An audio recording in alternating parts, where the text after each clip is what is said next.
మాట్లాడుకున్నాం. ఐటీఐ ఇక ఏటీసీ అధునాతన సాంకేతిక కేంద్రాలుగా మార్పు, 2324 కోట్ల వ్యయంతో 65 శిక్షణ కేంద్రాలు అప్గ్రేడ్. టాటా టెక్నాలజీస్ లిమిటెడ్తో 10 ఏళ్ల కాలానికి ఒప్పందం. ఐటీఐలో 50 ఏళ్ల నాటి నైపుణ్యాలు, వాటితో ఫలితం లేదు. విద్యార్థులు ఏటీసీల్లో చేరాలి, ప్రతి నెల పర్యవేక్షిస్తా రేవంత్. మల్లేపల్లి ఐటీఐలో ఏటీసీలకు ముఖ్యమంత్రి శంకుస్థాపన. ఏటా 6 దీర్ఘకాలిక కోర్సుల్లో 15,860 మందికి, 23 స్వల్పకాలిక కోర్సుల్లో 31,200 మందికి శిక్షణ. పూర్తయిన అనంతరం టీటీఎల్లో ఉద్యోగ అవకాశాలు. హైదరాబాద్లో మరిన్ని పెట్టుబడులు పెట్టండి. పారిశ్రామిక అనుకూలతలను వినియోగించుకోండి. Lockheed Martin aeronautics India డైరెక్టర్తో సీఎం 21న మంత్రివర్గ భేటీ. రుణమాఫీ విధానాలపైన చర్చ. అసెంబ్లీ సమావేశాల తేదీ కూడా ఖరారు. సో అధునాతన సాంకేతిక కేంద్రాలుగా మార్పు, 2324 కోట్ల వ్యయంతో 65 శిక్షణ కేంద్రాలు అప్గ్రేడ్ అయింది అన్నట్లాగే టాటా టెక్నాలజీస్ లిమిటెడ్లో 10 ఏళ్ల కాలానికి ఒప్పందం చేసుకున్నట్టు కూడా మనకి ఇక్కడ క్లియర్గా తెలుస్తూ ఉన్నది. అండ్ అలాగే ఇక్కడ మనం టీ హబ్ అన్నాం. దయచేసి శ్రీధర్ బాబు గారికి నేను చెప్తా ఉన్నాను, ఇక్కడ ఐటీసీని ఏటీసీగా మార్చారు. సరే, ఎందుకు మార్చారో ఏంటో మీకు రకరకాల కారణాలు ఉంటాయి. సరే, అది మా అభ్యంతరం, మేము దానికోసం ఏం తెలపట్లేదు. కానీ మీకు తెలుసు టీ హబ్ ద్వారా ఏమేం మోసాలు జరిగినాయో, ఏమేం దారుణాలు జరిగినాయో. ఏంది శ్రావ్య, తెలంగాణ టీ హబ్ గురించి ప్రపంచ దేశాలు మాట్లాడుకుంటున్నాయి, నువ్వెందుకమ్మా ఇట్లా అంటున్నావు? ఎస్, ఖచ్చితంగా ఈ టీ హబ్ లాంటి ఒక మంచి కాన్సెప్ట్ని తీసుకొచ్చినందుకు మరి గత ప్రభుత్వానికి ఖచ్చితంగా మనం సంతోషంగా థ్యాంక్స్ చెప్పుకోవాల్సింది.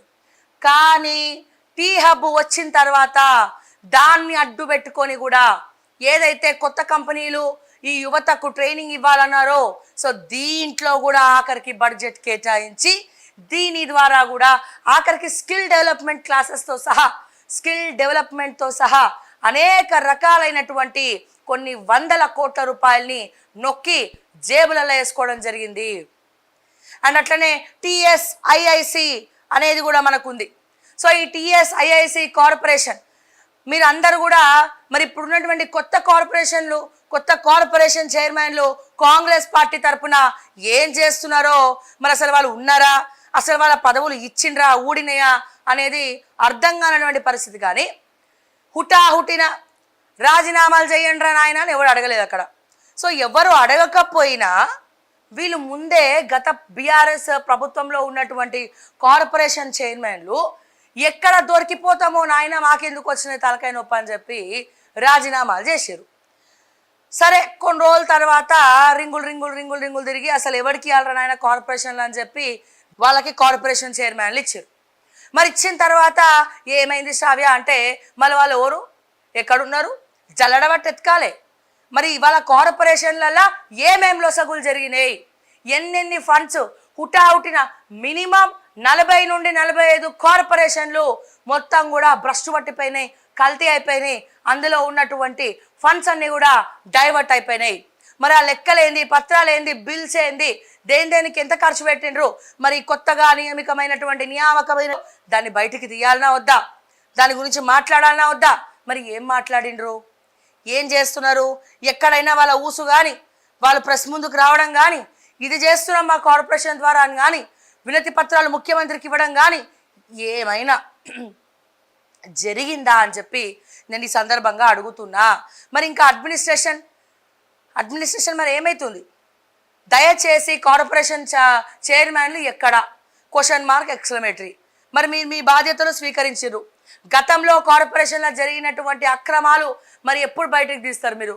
కొత్త కార్పొరేషన్ చైర్మన్లు పాత కార్పొరేషన్ చైర్మన్లు ఏం చేసిరో మరి వాళ్ళ కథలన్నీ బయట పెట్టాలి కదా, మరి ఆడిటింగ్లు చేపియాలి కదా, వాళ్ళ బిల్స్ బయటకు తీయాలి కదా, ఖర్చులు బయటికి తీయాలి కదా. కార్పొరేషన్ ద్వారా ఎంతెంత మందికి ఏమేమి ఇచ్చిర్రు అనేది తెలుసుకోవాలి కదా.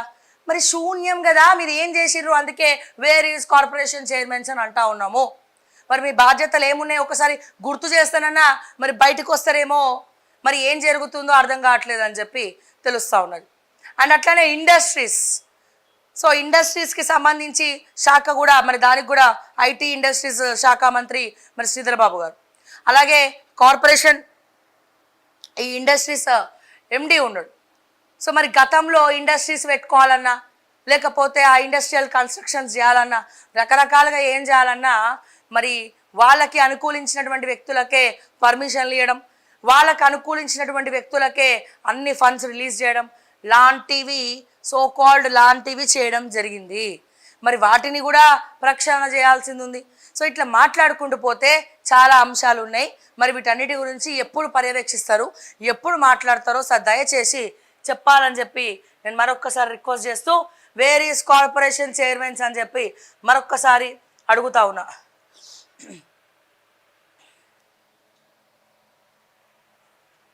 ఎస్ అండి, అదే రకం